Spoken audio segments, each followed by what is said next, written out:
Goeiedag en baie welkom hier saam met ons, by ons oordenkingtyd saam, waar ons kyk na al die wonderlike beloftes in die Bybel. Kom ons begin sommer dadelik. Vandag in Jakobus 4 vers 7, so belangrik. Hy sê, wys dus dat julle van God afhanklik is, deur na hom te luister.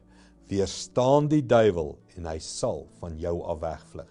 Hier is een van daai beloftes met 'n voorwaarde. Baie interessante beginsel met beloftes.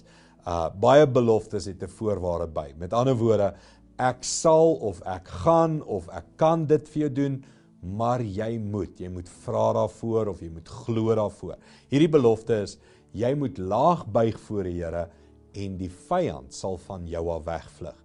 Iemand het dit eendag so vir my gesê, dieselfde mate wat jy buig voor God, is die mate wat die duiwel sal buig voor jou. So dis iets van hoe meer gehoorsaam ek aan God raak, hoe minder invloed het die duiwel op my lewe, hoe minder kan hy seer maak, hoe minder het hy effek op dit wat met my gebeur. So, hoe laer jy voor God buig, hoe laer sal die duiwel voor jou buig. As jy hom weerstaan, sal hy van jou af wegvlug. Maar dit help nie net jy weerstaan hom in jou eie krag nie. Jy moet buig voor die Here.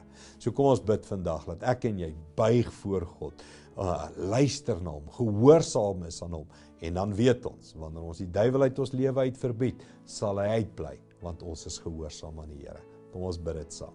Hemelse Vader, ons wil vandag laag buig voor U. Ons wil nederig na U toe kom en sê, help ons, leer ons wil luister, ons wil doen. Ons wil laag buig voor U. En dankie.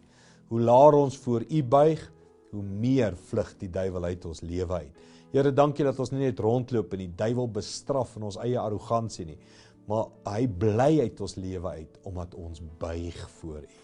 Dankie daarvoor, Here, in Jesus naam. Amen. Goed gaan, sien jou weer.